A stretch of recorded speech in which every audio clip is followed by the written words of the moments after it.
saya mau jual, tapi saya lupa ngajuin paten. Besok-besok ada perusahaan yang niru gitu ya, terus dia ngajuin paten duluan terhadap produk tersebut, kita bisa-bisa nggak dianggap lagi sebagai si pencipta utama.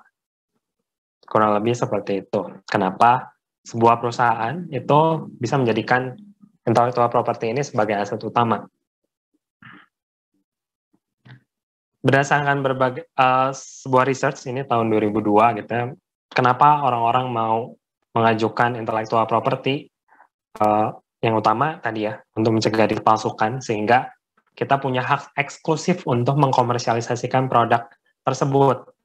Kalau kita jual, orang lain nggak boleh ikutan jual, kecuali berada di bawah naungan kita sebagai reseller dan sebagainya. Kalaupun orang mau jual dan kita izinkan, mereka harus bayar royalti ke kita sebagai pencipta atau pemegang paten. Ada juga alasan lainnya, kebijakan perusahaan, prestisius perusahaan. Kenapa berkaitan erat dengan perusahaan? Karena balik lagi, paten atau kekayaan intelektual adalah aset utama bagi perusahaan untuk melindungi ciptaannya, untuk mencegah perusahaan lain mencuri ide dan juga produknya. Nah, secara umum yang berlaku di dunia, di US maupun di Indonesia, ada berbagai jenis intellectual property. Yang paling pertama, ini paling susah dapatnya, tapi perlindungannya paling kuat terhadap sebuah produk, itu adalah namanya patent gitu, atau paten. Ya, paten biasanya berkaitan erat dengan sebuah produk. Ya, sebuah produk, desain sebuah produk itu bisa kita patenkan. Ketika kita sudah berhasil merancang, itu kita patenkan, maka produk tersebut desainnya menjadi hak eksklusif untuk kita komersialisasikan. Paten sendiri dibagi jadi 3 secara umum. Ada utility patents, ada design patents, ada plant patents. Kalau utility patents ini biasanya adalah sebuah produk secara keseluruhan yang memiliki suatu fungsi tertentu. Misalnya kalau kita lihat contoh, ini tuh sebuah gelas yang terbuat dari styrofoam ya. Ini dipatenkan. Sudah pernah dipatenkan pada tahun 90-an begitu ya, dan paten ini masih ada sampai sekarang begitu, dan semua orang kalau misalnya sebenarnya kalau mau menggunakan desain produk ini itu harus meminta izin dan membayar royalti kepada pemilik patennya. Lalu ada juga yang namanya design patents. Kalau design patent ini bagian dari utility patent ya. Kalau utility patent itu patent secara komprehensif, jadi termasuk desain luarnya, desain bagian dalamnya. Kalau kita bicara smartphone begitu ya, termasuk IC di dalamnya. Kalau utility patent termasuk bagaimana rangkaiannya, pemosisian dari setiap komponen di dalamnya. Sedangkan kalau desain patent ini lebih berfokus ke desain ornamental, jadi tampilan luar dari sebuah produk. Ya, misalnya saya punya botol seperti ini. Ya, saya punya botol seperti ini, lalu saya mau kembangkan desain ornamental baru ya. Besok-besok saya bikin yang warnanya merah putih, merah putih, merah putih. Nah, itu saya, meskipun utility patent sudah ada untuk produk ini, kita boleh mengajukan desain patent. Andai kita punya ornamen yang berbeda dari sebuah produk yang sudah ada. Lalu yang ketiga, ini namanya plant patents. Ketika kita menemukan varian tanaman baru, ini kita bisa mengajukan. Ya, untuk di Indonesia sendiri, plant patents ini nggak ada bagiannya sendiri, tapi kita bisa ajukan sebagai paten saja, gitu, atau kita ajukannya ke paten internasional. Gitu. Jadi paten sendiri nanti ada teritorialnya. Ada paten yang diakui Indonesia saja, ada juga paten internasional. Lalu yang kedua, trademarks atau merek dagang. Ini biasanya melekat pada sebuah perusahaan yang bertujuan untuk menjual produknya. Pernah dengar kasus merek dagangnya Ruben Onsu? Geprek bensu? Oh iya, betul. Tahu. Nah, itu adalah salah satu violation begitu ya dari penyalahgunaan merek dagang, di mana sebenarnya sebelum Ruben Onsu itu punya sengketa dengan ayam geprek yang lain gitu ya. Dia kan kemarin yang booming itu ayam geprek sama ayam geprek nih. Sebelumnya tuh nama bensunya itu sempat sengketa juga merek dagangnya. Dengan kebetulan itu orang Bandung teman saya. Bensu dia udah duluan masukin namanya bengkel susu, disingkat juga bensu. Nah, dulu pernah problem juga sebelumnya begitu. Dan di pengadilan Ruben Onsu itu kalah sebenarnya. Gitu. Dengan si bengkel susu itu. Tapi akhirnya pihak Ruben Onsu datang begitu ya dan minta diselesaikan secara kekeluargaan lah.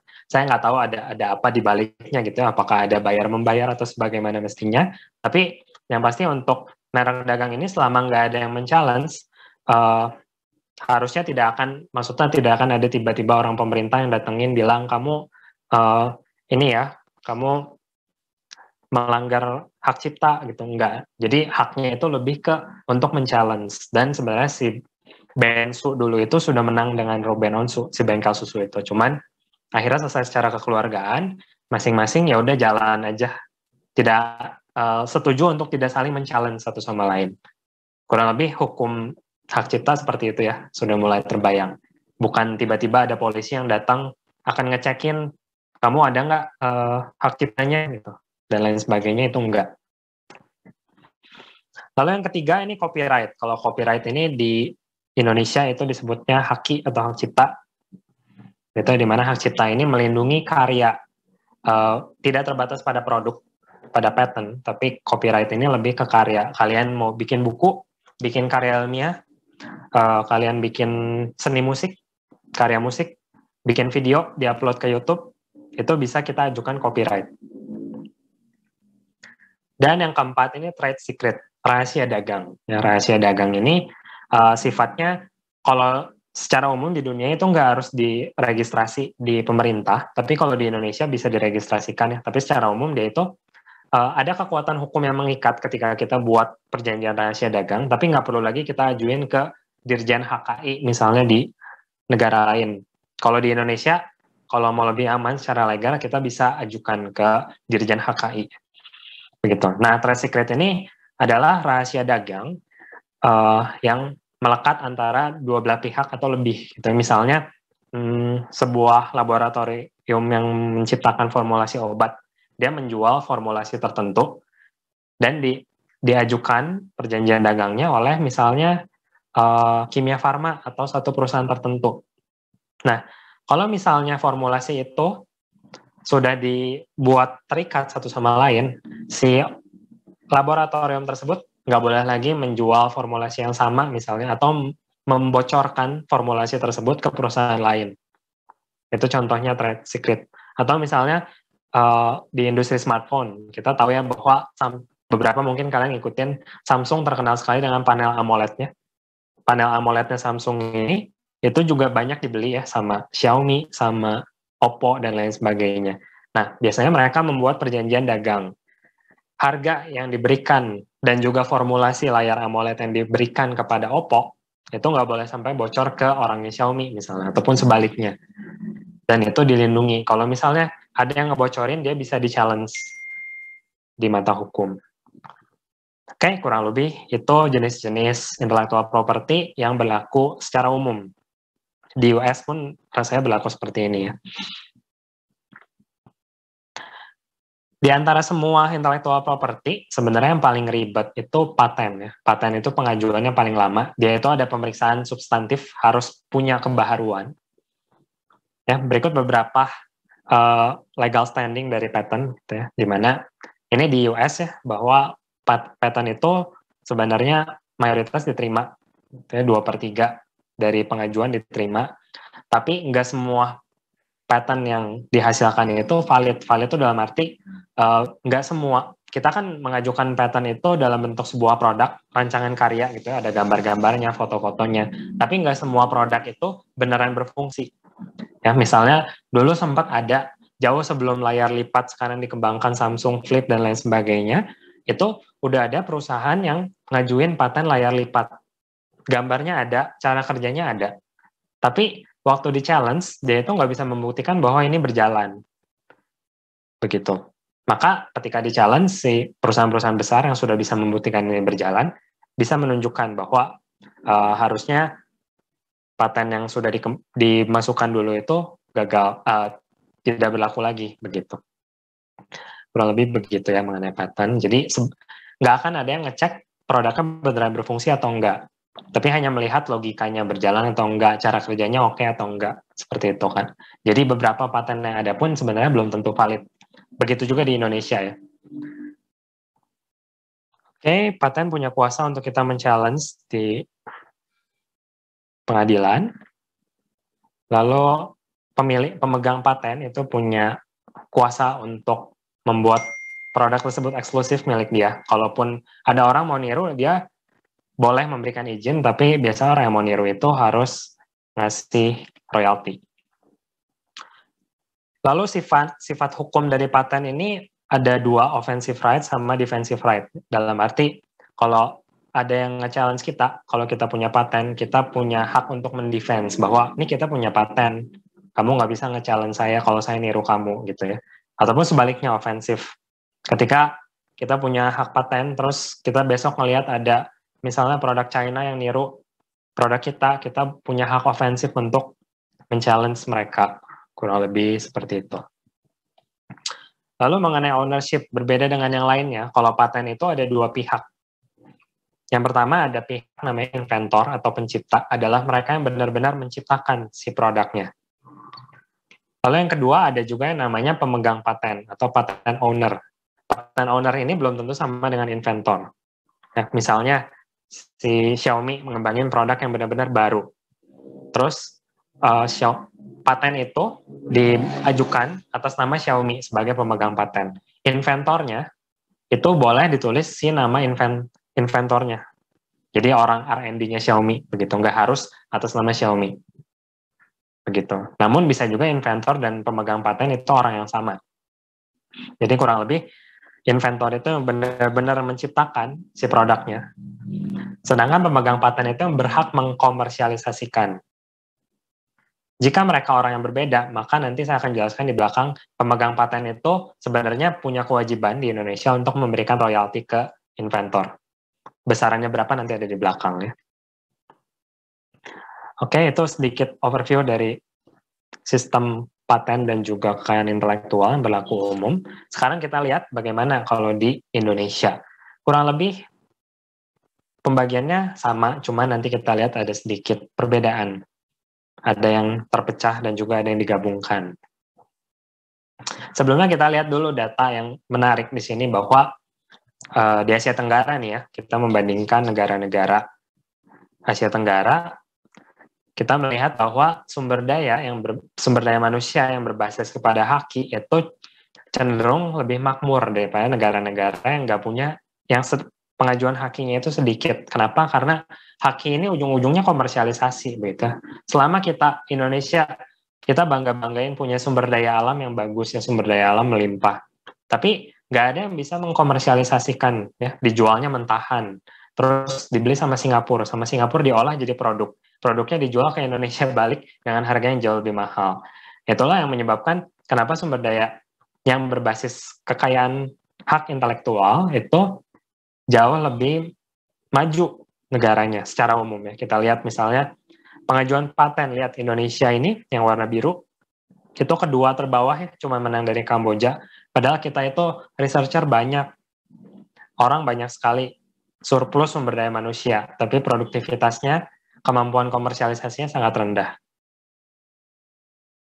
Ya, dibandingkan dengan Singapura, kita lihat Singapura beda jauh sekali ya, pengajuan patennya banyak sekali. Dan terbukti mereka negaranya makmur, banyak produk-produk yang dihasilkan dari mereka, dan lain sebagainya. Begitu juga dengan scientific publication, dan juga ini trademark ya, merek dagang. Merek dagang banyak sekali di Vietnam, Thailand, dan sebagainya. Indonesia sedikit, padahal orangnya banyak, tapi merek dagang yang diajukan itu sedikit. Yang berarti nggak banyak yang punya usaha di Indonesia, atau banyak yang usahanya itu secara tidak tertib administratif gitu ya, serampangan. Jadi nggak mengajukan merek dagang.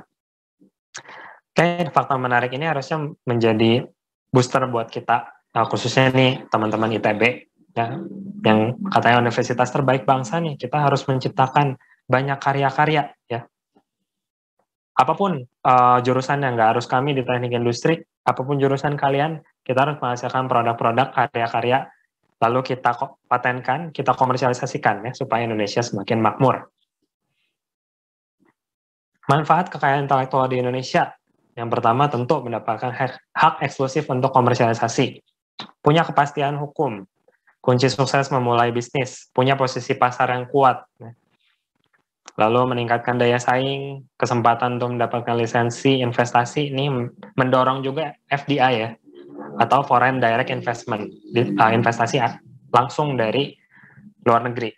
Kenapa ini penting? Kalau Indonesia punya banyak karya-karya, punya banyak produk-produk yang punya daya saing, menarik, maka orang-orang luar negeri pasti akan tertarik untuk invest di kita. Ya, tapi kita pemain utamanya.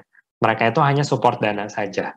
Kurang lebih seperti itu. Sehingga Indonesia bukan lagi jadi konsumen, tapi jadi produsen. Kurang lebih begitu ya.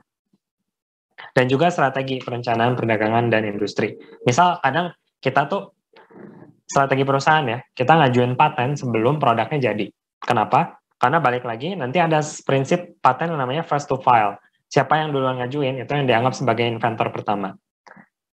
Contoh ke kasus layar lipat tadi ya, sebenarnya kalau si perusahaan yang ngajuin layar lipat itu R&D-nya berhasil, dia itu bisa lebih cepat untuk dapat paten layar lipat itu dibandingkan Samsung sekarang. Tapi karena dia udah ngajuin nih, udah bener strateginya, dia ngajuin layar lipat itu lebih dulu sebelum produknya berhasil, tapi sampai si Samsung nge-challenge ini dia nggak berhasil, nggak punya bukti bahwa layar lipat ini beneran berfungsi, akhirnya bisa di-challenge balik begitu, bahwa ini patennya tidak layak untuk diterima, gitu. Jadi kadang strategi perusahaan gitu ya, banyak perusahaan yang sebelum produknya jadi, patenin dulu aja supaya lebih cepat dari yang lain, supaya bisa dikatakan bahwa perusahaan saya nomor 1 menciptakan ini gitu. Nah, jenis kekayaan intelektual di Indonesia, kalau tadi secara umum kan ada 5 ya, di Indonesia di breakdown jadi 7. Yang pertama ada hak cipta. Hak cipta itu tadi sama seperti copyright ya, bisa karya seni, karya sastra, buku, ilmu, dan lain sebagainya. Tapi hak cipta ini sifatnya deklaratif, artinya tidak wajib daftar. Dalam arti, kita buat video di YouTube ya, kalaupun kita nggak mengajukan hak cipta, kalau ada orang re-uploader gitu, kita tetap bisa tuntut secara hukum. Ya, selama kita punya bukti-bukti yang kuat. Tapi kalau misalnya kadang kita nggak bisa nge-track ya, yang mana yang duluan sih yang bikin. Nah, itu disitulah pentingnya hak cipta gitu ya. Kita tetap bisa daftarkan. Sehingga secara hukum kita punya legalitas bahwa kita duluan yang bikin. Lalu lama perlindungannya ini juga beda-beda. Kalau haki ini paling lama nih, meninggal ditambah 50 tahun. Kita meninggal umur 70 misalnya, berarti haki kita itu berlaku 50 tahun setelah kita meninggal. Sampai 50 tahun setelah kita meninggal ya. Yang kedua, paten. Paten itu subjeknya namakan inventor, ada juga pemegang paten tadi ya. Lalu objeknya invensi teknologi, produk, proses, ataupun alat. Nah, sifatnya ini konstitutif. Konstitutif artinya wajib mendaftar dan nanti akan dicek. Beda sama hak cipta. Kalau konstitutif artinya siapa duluan yang daftar ini akan dianggap sebagai pemegang paten atau inventor. Nah, misalnya saya bikin nih sebuah produk mesin waktu bareng sama teman saya berdua. Kita mau ngajuin nih barengan. Tapi taunya teman saya ini main curang nih. Langsung dia malam-malam bikin patennya atas nama dia sendiri dan diterima begitu, maka saya nggak dianggap sebagai inventor. Kurang lebih seperti itu ya, tapi saya berharap nggak ada orang-orang jahat di sekitar kita. Lama perlindungannya, kalau yang biasa 20 tahun, kalau yang sederhana 10 tahun. Nanti kita akan lihat bedanya paten dan paten sederhana ya. Kalau yang saya ajukan tadi paten sederhana dua-duanya. Nah, gimana Pak kalau udah 20 tahun? Kalau udah 20 tahun, artinya invensi itu udah dianggap sebagai fenomena umum atau produk yang sudah bisa diakses oleh siapapun. Ya, jadi misalnya saya buat paten botol nih, botol seperti ini. Tahun ini, 20 tahun lagi, hak komersialisasi eksklusif saya udah habis. Jadi semua orang boleh menjual ini, meniru ini. Karena hak eksklusifnya sudah habis. Kurang lebih begitu.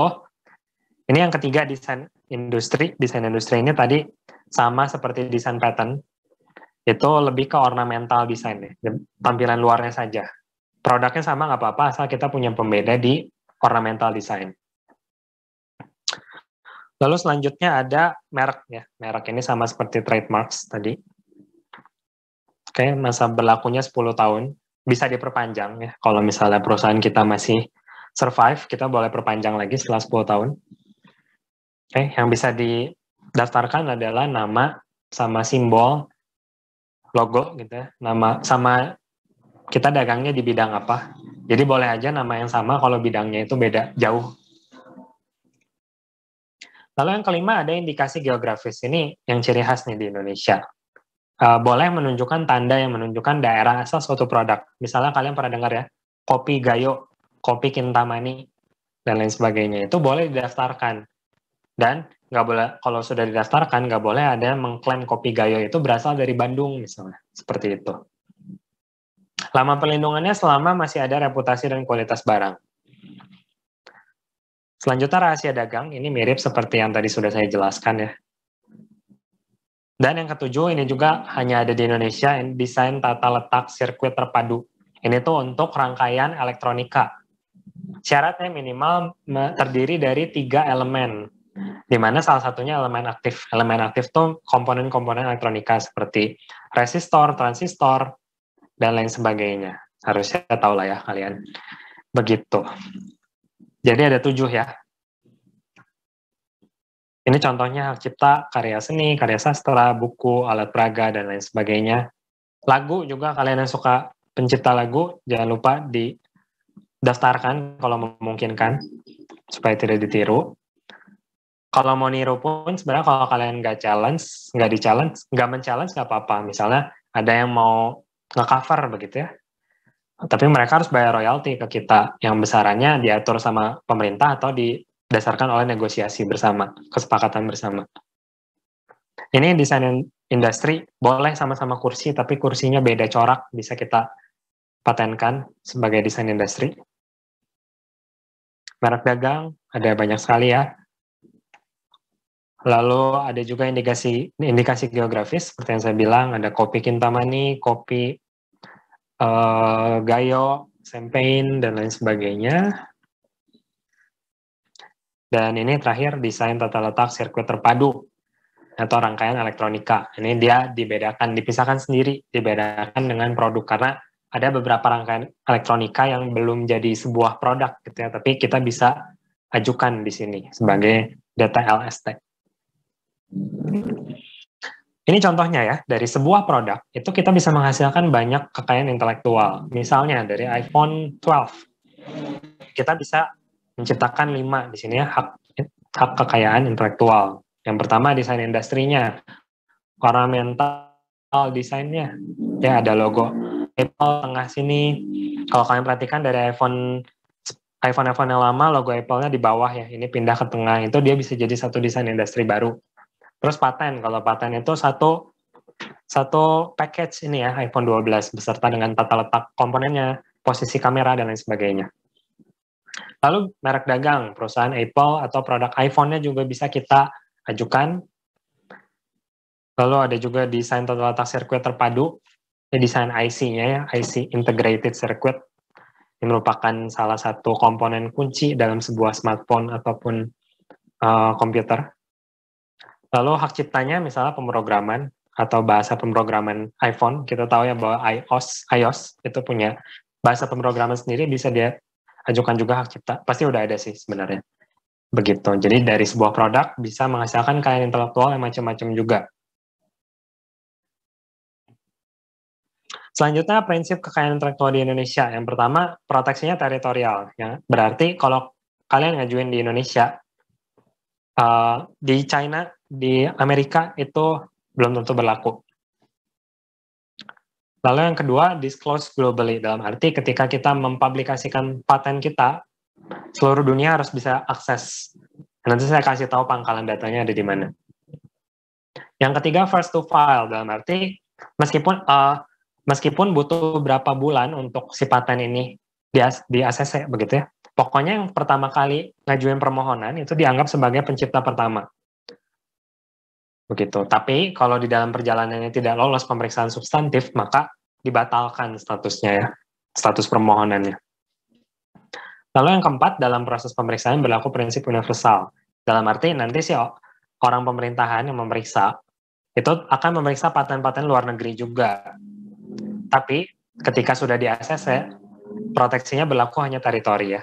Gitu. Jadi dilemanya masih ada di situ. Kita dicek supaya kita nggak sama-sama semua negara, tapi ketika berlaku, paten kita diterima, paten kita hanya berlaku di Indonesia saja. Lalu yang kelima, invensi tidak boleh melanggar hukum atau moral ketertiban umum. Misalnya kalian mencoba patenin mesin cetak uang palsu gitu, pasti nggak akan lolos pemeriksaan substantif, dijamin begitu. Maka tidak boleh melanggar ya.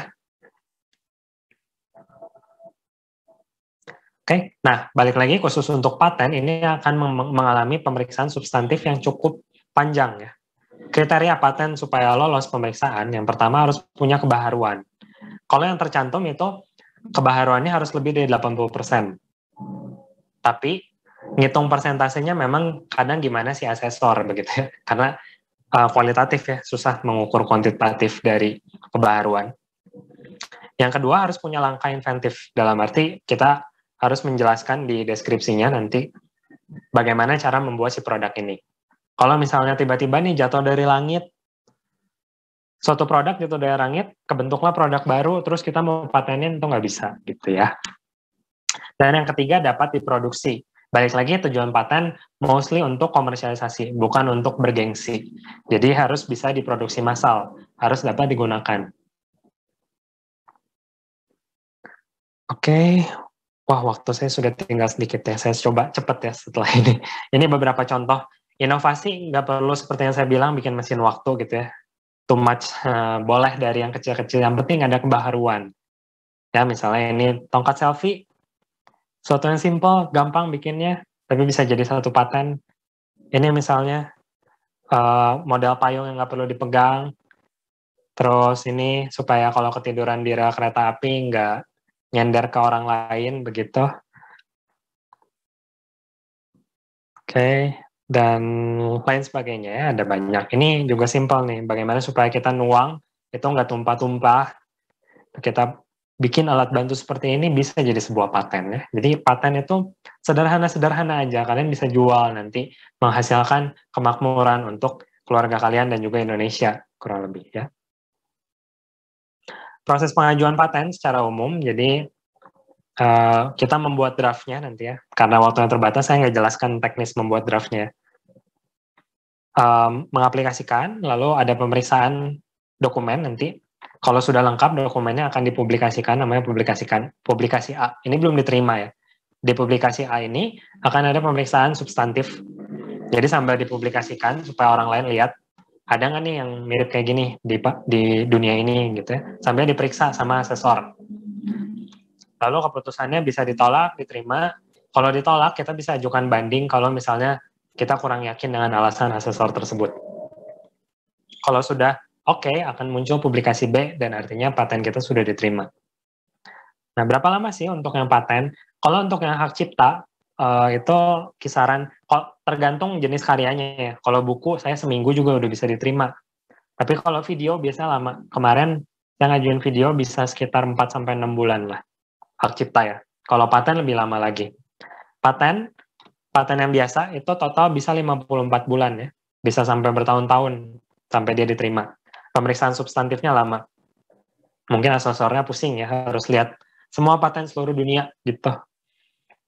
Ada juga yang namanya paten sederhana. Tadi perlindungannya cuma 10 tahun ya. Kalau paten biasa 20 tahun, tapi dia lebih cepat, cuma 12 bulan. Makanya saya lebih tertarik ngajuinnya paten sederhana dulu aja begitu.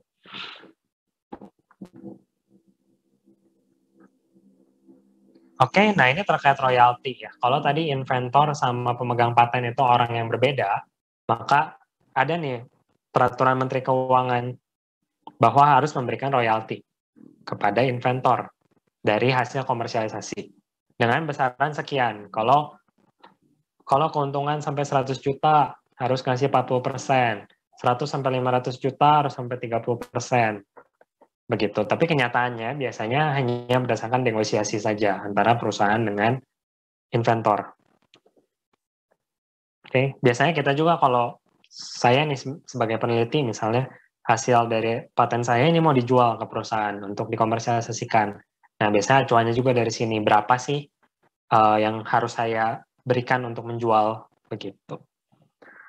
Oke, sekali lagi inovasi nggak harus hal-hal yang besar. Apapun jurusan kalian, apapun yang kalian pelajari, kalian bisa menciptakan produk-produk yang bisa memperkaya kalian dan juga memperkaya Indonesia supaya bisa menjadi negara produsen, tidak lagi negara konsumen. Ini contoh-contohnya ya. Pertama kali ini nih botol kaleng diciptakan, ini nggak sengaja ya ceritanya, ngelihat anaknya susah minum soda begitu ya, akhirnya dibuatlah seperti ini dan akhirnya berlaku. 1959 paten internasional, tapi karena sekarang patennya udah nggak berlaku, udah terlalu lama, jadi semua orang boleh ya menggunakan paten ini, seperti yang tadi saya bilang. Oke, ini juga ada nih Jack Lemons, dia membuat ini yang biasa buat kita minum kopi panas-panas begitu ya, terbuat dari plastik tapi ada lubangnya, itu juga bisa jadi paten ternyata. Karena kalau dibandingkan gelas yang biasa, dia punya pembeda lebih dari 80% berdasarkan paten internasional. Terakhir, di mana saya mau lihat, kalau saya mau ngembangin baru, saya mau tahu produk itu udah ada atau belum, di mana saya mau lihat. Kalau di Indonesia, kalian bisa cari di penelusuran kekayaan intelektual. URL-nya di sini, silakan. Misalnya kalian mau kepikiran nih bikin produk A, B, C, D, cek dulu.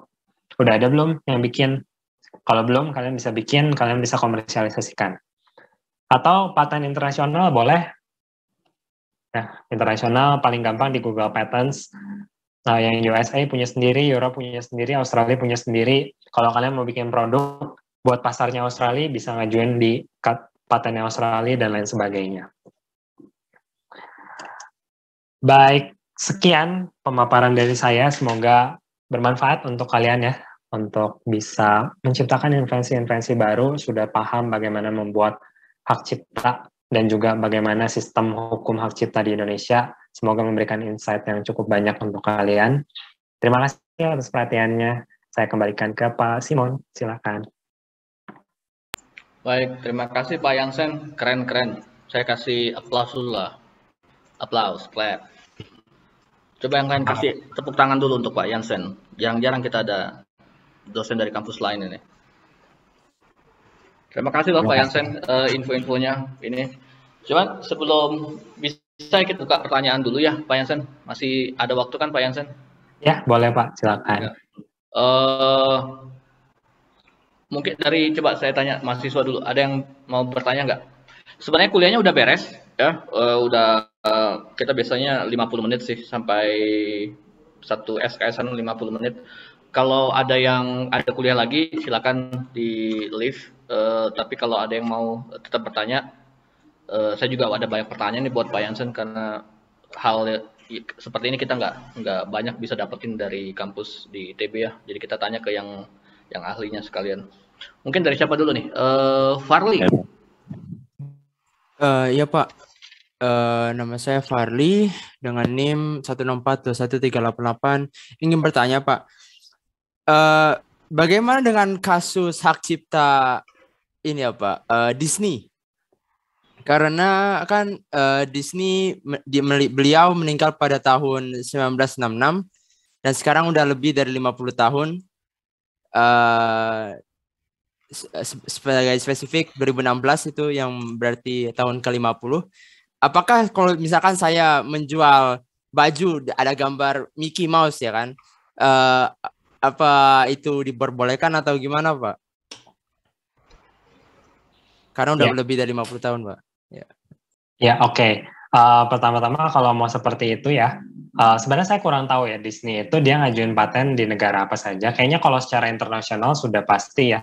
Kalau memang kamu mau secara legal itu mau menjual produk Disney, kamu mesti minta izin dulu tentunya ya, license ke Disney tentunya. Tapi kalau memang selama nih misalnya Disney itu dia sebenarnya masih punya pegang hak eksklusifnya ya. Terus kamu jualan nih baju Disney, dikasih gambar Disney, jual 100 ribuan gitu ya di sekitar Bandung aja. Balik lagi, ini tuh haknya tuh hak pasif ya, tidak akan ada misalnya kepolisian internasional, Interpol nyariin kamu yang jualan Disney dan nge-challenge kamu, itu nggak akan ada. Selama pihak Disney-nya tidak men-challenge kamu aman-aman saja sebenarnya. Kurang lebih seperti itu. Jadi balik lagi, Disney punya hak ofensif dan defensif, tapi selama dia tidak menggunakan hak tersebut, kamu bisa-bisa aja mengkomersialisasikan. Tapi ya, hati-hatinya kalau kamu nggak menjual license-nya nih. Kamu nih udah jualan 10 tahun ya. Kamu misalnya menjualnya viral nih. Baju kamu laku banget sampai kamu terkenal se-Indonesia. baju Disney-nya Farley ini terkenal, terjual 1 juta piece per hari misalnya. Nah, mungkin orang-orang Disney udah mulai ngeliat kan, wah ini mencolok banget nih. Ini nggak benar nih. Padahal yang jual resmi dari saya aja nggak selaku itu. Nah, mereka berhak men-challenge kamu dan menuntut kerugian dengan menghitung berapa keuntungan yang sudah kamu dapat dari semua yang udah kamu jual. Jadi bayangin, jadi berlaku surut juga begitu ya, meskipun kamu nanti mereka boleh hitung kamu sudah menjual berapa banyak, kerugian material dan non material mereka berapa, mereka bisa challenge kamu. Semua keuntungan udah kamu peroleh bisa jadi habis semuanya untuk bayar denda. Kurang lebih gitu sih sistemnya. Tapi hak ciptanya Disney seperti apa, saya juga kurang tahu sih, jadi saya nggak bisa menjawab. Baik, terima kasih Pak. Oke, terima kasih Farli. Oke, selanjutnya Nanang. Oke Pak, tadi kan Bapak kan bilang penetapan paten itu kan bertahun-tahun, sedangkan kayak merek-merek HP itu kan kurang dari 1 tahun kan banyak ngeluarin yang baru-baru gitu Pak. Terus itu gimana Pak? Sedangkan penetapan patennya katanya bertahun-tahun gitu. Oke, terima kasih Nanang. Nanang, suara kamu agak ngebayang-bayang gitu ya, jadi serem saya. Agak berdengung ya. Oke, ya, jadi tadi kan saya jelaskan ya bahwa ada prinsip first to file. First to file itu yang mengajukan permohonan duluan, itu mendapatkan hak untuk melindungi produk tersebut. Jadi, misal nih, si Oppo ngeluarin Oppo Reno 6 gitu ya, desainnya langsung dia ajukan paten, tapi kan patennya nunggu waktu cukup lama ya. Nah, selama masa tunggu itu diperiksa secara substantif, kita udah punya hak untuk melindungi diri. Tapi hak kita itu akan hilang ketika pengajuan kita itu dibatalkan atau ditolak. Gitu. Jadi prinsip first to file itu gitu. Jadi meskipun pengajuan patennya lama nih sampai diterima, tapi saat kita ngajuin permohonan, kita udah mulai bisa melindungi produk kita. Kurang lebih begitu. Jelas nggak, Nanang? Ya Pak, jelas banget Pak. Makasih Pak. Oke, sip. Oh, tetap dihitung yang ini Mas Jansen ya, yang pertama kali ngajukan ya. Ya, betul. Tapi ketika misalnya di tengah-tengah ngajuin ditolak, maka semua hak dia hilang gitu, yang sebelumnya juga. Oh, oke. Sip. Oke, Nanang udah. Raffi. Pak, saya izin bertanya kok untuk lembaga-lembaga yang mengatur kayak kekayaan hak cipta itu antara di Indonesia atau internasional itu apa ya, Pak? Ya, jadi saya agak lupa kalau internasional tuh ada singkatannya yang international patent, tapi kodenya apa lupa. Tapi di setiap negara itu biasanya punya lembaga paten. Kalau di Indonesia kita itu ada di bawah Kemenkumham, Kementerian Hukum dan Hak Asasi Manusia. Namanya Direktorat Jenderal HKI, Hak Kekayaan Intelektual. Nah, kalau di Indonesia, Dirjen HKI ini yang berkuasa atas HAKI, itu pengurusan HAKI. Kalau di internasional ada namanya International Patent, tapi nama organisasinya saya agak lupa juga. Saya belum pernah sih kalau paten internasional, makanya hari ini saya lebih banyak bahasnya yang Indonesia aja. Tapi dengar-dengar jauh lebih susah sih kalau paten internasional tuh. Oke. Begitu, apakah menjawab Raffi Bandung? Menjawab, Pak. Terima kasih. Oke. Next, Reza. Wah, banyak yang nanya. Hebat. Pak, izin bertanya Pak. Kalau tadi kan dijelaskan bahwa paten itu bisa berasal dari sesuatu yang kecil ya. Nah sebenarnya itu yang paling kecil yang bisa hal paling kecil yang bisa dipatenkan itu sekecil apa ya Pak? Karena saya itu pernah, setahu saya Apple itu mematenkan lengkungan di sudut gitu Pak. Lengkungan di sudut aplikasi sama sudut iPhone gitu. Nah kalau dilihat kan, kalau tadi contoh-contoh Bapak mau kayak pembuka kaleng gitu, kayak untuk nuangin minuman itu cukup kecil tapi cukup sangat berguna gitu. Sementara yang dipatenkan Apple bisa dibilang ya cuma lengkungan gitu Pak. Begitu Pak.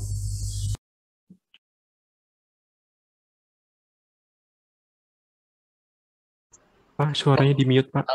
Unmute. Maaf, sorry. Terima kasih Reza, pertanyaan bagus. Jadi kita nggak harus mematenkan satu produk utuh ya ketika mematenkan sesuatu. syarat utamanya adalah tadi punya kebaharuan dan punya kegunaan. Nah, selama tadi balik lagi lengkungan Apple itu punya kegunaan dalam arti misalnya melindungi pengguna smartphone dari luka akibat kena bagian ujung dari suatu smartphone misalnya, itu bisa kita patenkan. Jadi kadang memang sebuah perusahaan ya bisa mematenkan produk secara keseluruhan, bisa juga mematenkan produk per komponen, begitu. Tapi itu semua trade off.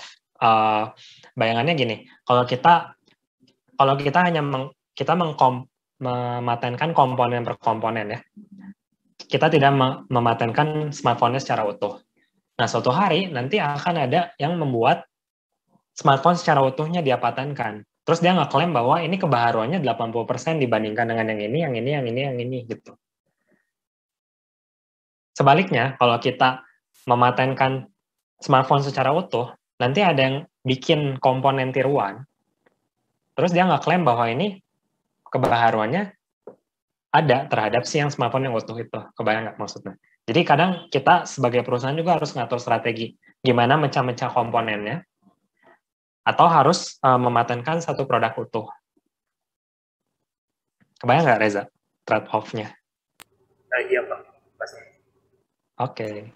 Oh, jadi ada ininya ya, ada keuntungan dan ketidakuntungannya juga ya, Mas Jansen ya? Iya, betul Pak. Nanti hubungannya sama menilai kebaharuannya gimana kan. Kalau misalnya kecil sedikit komponen-komponennya, nanti ada orang yang mematenkan integrasi di antara semuanya, terus ngeklaim bahwa ini baru gitu kan. Oke, Fauzi.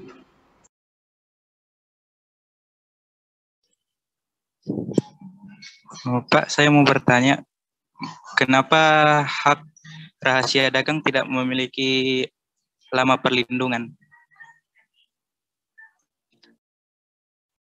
Ya, oke. Terima kasih, Fauzi.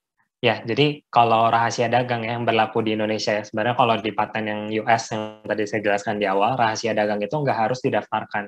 Ya begitu, ada nih perjanjian kontrak tertulis yang ditandatangani bersama, itu sudah punya kekuatan hukum. Tapi khusus di Indonesia, itu bisa didaftarkan supaya punya kekuatan hukum yang lebih kuat, begitu ya. Nah, kenapa nggak ada jangka waktu perlindungannya? Karena ini tuh si perjanjian ini tuh berlaku pada saat perjanjian dilakukan gitu. Dalam arti kalau perjanjian itu mau dilindungi, maka perlindungan itu sampai kapanpun event yang terjadi, perjanjian yang terjadi di situ itu harus terlindungi informasinya gitu. Kalau sampai bocor ke orang, dia bisa men-challenge kapanpun.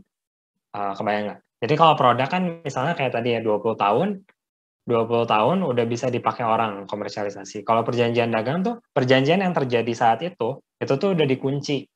Dan itu berlaku sampai kapanpun, karena itu sebuah perjanjian dagang itu sebuah apa ya? Sebuah perjanjian gitu, bukan sebuah produk. Jadi bisa dikatakan bukan nggak ada perlindungan sih, tapi maksudnya bukan nggak ada jangka waktu, tapi jangka waktunya itu ya berlaku kekal gitu, karena perjanjian dagang itu kan ada waktunya gitu ya. Ini dilakukan kapan dan lain sebagainya. Ya sampai kapanpun tetap diakui gitu bahwa ada perjanjian dagang pada tanggal sekian dengan formulasi sekian. Kurang lebih gitu, Fauzi. Kebayang nggak? Kebayang, Pak. Terima kasih. Oke. Ini masih ada 3 lagi, tapi saya nyelak dulu ya. Kan saya dosen, boleh lah nyelak. Ya, Pak. Mas Jansen, ini mungkin yang lain juga pengen tahu nih. Paten kan barang nih biasanya tadi, ya. Cuman saya pernah lihat tuh artis mempatenkan bokongnya gitu. Itu benar bisa? Di badan-badan tuh bisa dipatenkan, itu gimana caranya? Pertanyaan yang sulit ya Pak sih. Wah, sulit ya. Sebenarnya kalau misalnya asesornya gimana menilai itu apa? Wah, ini belum ada bokong kayak gini di cewek lain. Maksudnya ya nggak harus cewek, cowok juga oke. Tapi kalau benar bisa badan tuh bisa dipatenkan. Kalau secara regulasi sih lebih ke produk, proses, metode boleh ya. Misalnya kalau perminyakan misalnya ada metode ekstraksi baru untuk ngebor minyak misalnya. Saya nggak tahu ya, kurang tahu. Cuma metode kayak gitu juga boleh Pak dipatenkan. Ataupun ya tadi metode, proses, produk itu yang setahu saya umumnya dipatenkan. Tapi kalau bokong, Saya nggak tahu Pak, kalau itu anggota tubuh Ya. bisa nggak? Paling juga ditolak Pak, ujung-ujung ngapain juga? Oh ya, berarti cuma ini aja mungkin berita aja, tapi belum tentu diterima gitu ya. Iya, kalau mengajukan permohonan mah boleh-boleh aja kali ya, diterima aja. Lumayan kan, pemerintah juga dapat uang pendaftaran gitu. Oh, Paling oke. nanti ditolak sih. Sip. Saya belum dengar sih apakah itu diterima Pak patennya. Ya, Kayaknya nggak mungkin. pernah baca aja artis Hollywood mempatenkan gitu kan, tapi nggak tahu apa dia terima atau enggak gitu. Bisa aja kan baru Oke. pengajuan aja, belum jadi paten gitu. Iya. Oke Pak. Ya. Susah banget nih pertanyaan Pak Simon, luar biasa. Oke, kita ada 3 lagi Pak ya, nggak apa-apa Pak Jansen ya. Ya Pak, silakan. Ada Muk Ikhlas. Pak, saya ingin bertanya, kalau kita mau mematenkan suatu produk kan harus memiliki kebaruan. Kalau misalnya kita mematenkan suatu produk yang udah lama dan jarang orang tahu, apakah itu bisa? Udah lama dan jarang orang tahu. Balik lagi sih, mesti ngelihat kriteria yang tadi ya, kebaharuan, ada gunanya, ada kebergunaan. Kalau ada satu produk ada kebergunaannya, kayaknya nggak mungkin orang nggak tahu ya. Itu yang kedua. Terus yang ketiga tadi harus ada langkah inventif. Langkah inventif tuh beneran kamu ada metodenya, kamu bikinnya tuh gimana?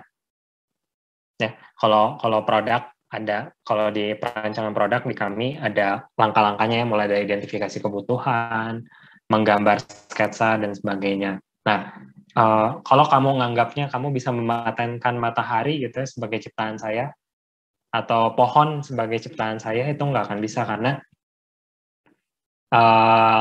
ya nggak ada langkah inventifnya kan, dan tidak bisa dikomersialisasikan. Tadi ingat ya, syarat lolos pemeriksaan substantif itu ada kebaharuan dan kebergunaan, terus ada langkah-langkah inventifnya untuk menciptakan itu, dan yang ketiga harus bisa dikomersialisasikan. Gitu. Yang kamu maksud tadi apa, kalau boleh tahu? Enggak sih Pak, kepikiran saja kalau misal bikin produk, terus kita menginginkan mematenkannya, terus ternyata produk itu sebelumnya udah ada, tapi kita nggak tahu gitu. Oh, nah makanya penting untuk tadi ya, saya udah kasih URL pangkalan datanya, kamu cek udah ada atau belum.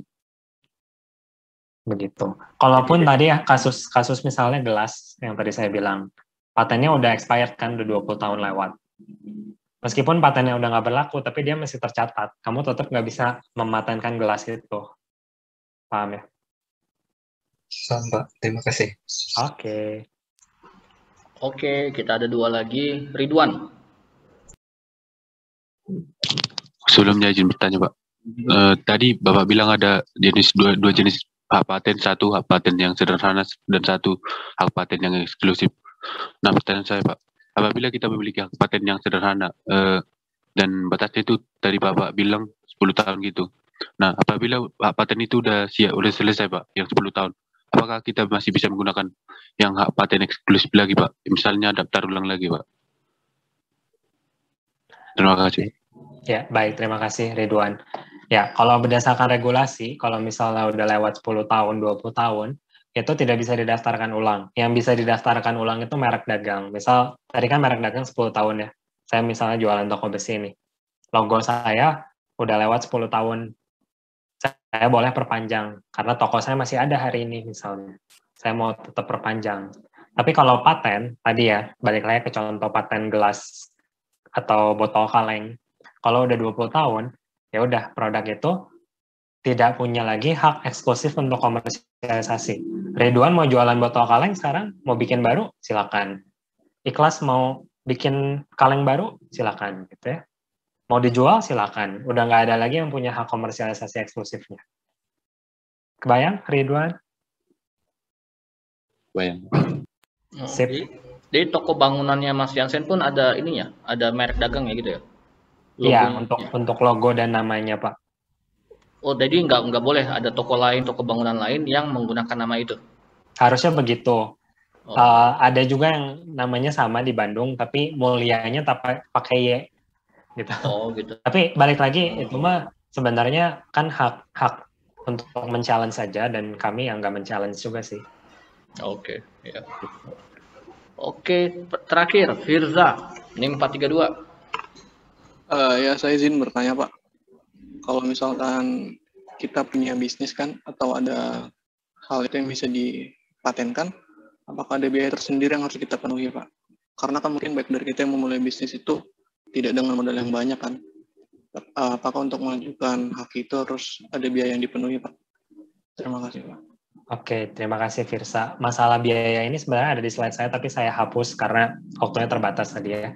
Jadi biayanya memang beda-beda. Misalnya kalau karya hak cipta, kalau hak cipta itu bayarannya sekali putus, beda sama paten. Jadi misal saya bikin buku nih, saya daftarin, itu saya bayar. Besarannya berapa tergantung kalau pakai konsultan atau enggak. Kalau pakai konsultan bisa sampai sejutaan lah, sejutaan per haki. Kalau tidak pakai konsultan, ratusan ribu. Tepatnya berapa, saya lupa persisnya berapa, karena biasanya saya dibayarin. Gitu. Untuk paten, nah paten yang agak sedikit ribet. Paten itu daftar itu ada biayanya. Waktu dia lolos pemeriksaan substantif, ada bayarnya. Kalau kamu mau pemeriksaan substantifnya cepat, ada bayarnya lagi. Terus setelah kamu beres, dapat patennya, setiap tahun, ada biaya pemeliharaan paten, bayar lagi. Gitu. Besarannya berapa, saya nggak ingat poin-poinnya.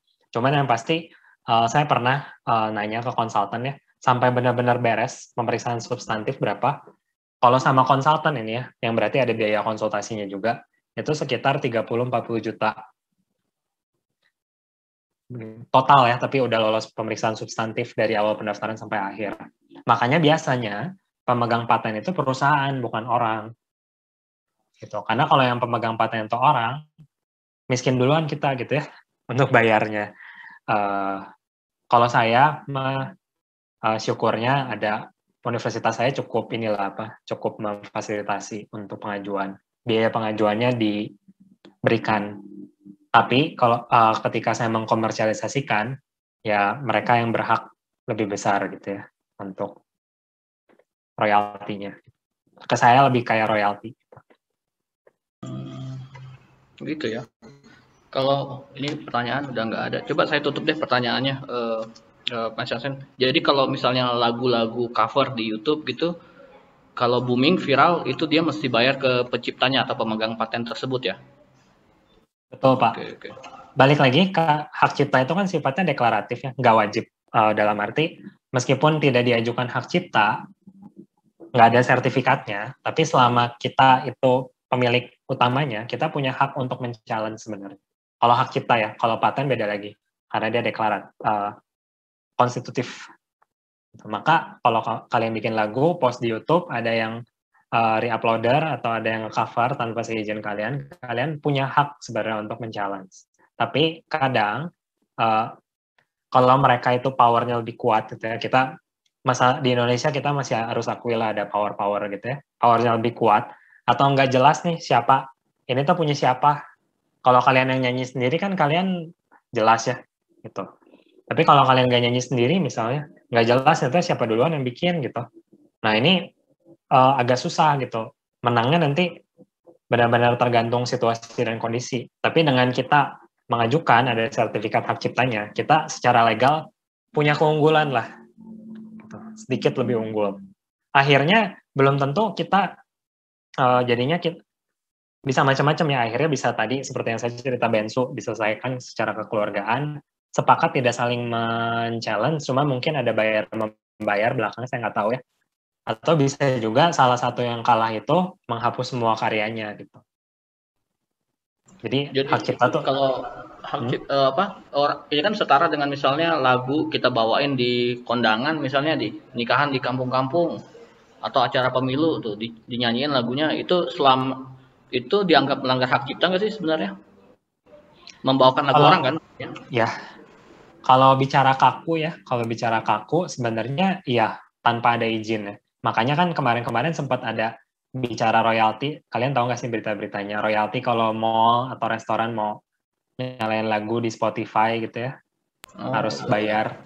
Sempat ada kayak gitu kan. Nah, secara kaku Bisa ditafsirkan seperti itu. Tapi balik lagi, ini hak ofensif dan defensif dari pemegang hak cipta. Selama tidak men-challenge pihak tersebut, aman-aman aja. Begitu. Atau bisa dianggap promosi gratis ya Mas ya? Bisa. Kadang kayak gitu, Pak, banyak juga ya yang dibiarin gitu. Yang dibiarin, banyak juga yang dibiarin berapa lama gitu ya. Biarin aja, suruh produksi dulu yang banyak. Pas udah untungnya banyak nih, kita challenge, jadi kita dapat denda. Jadi seolah-olah dia jualin produk kita selama ini gitu. Bayang guys? Gitu. Jadi strategi perusahaan macam-macam sih yang gitu. Ya, baik kalau begitu. Kok saya jadi gede.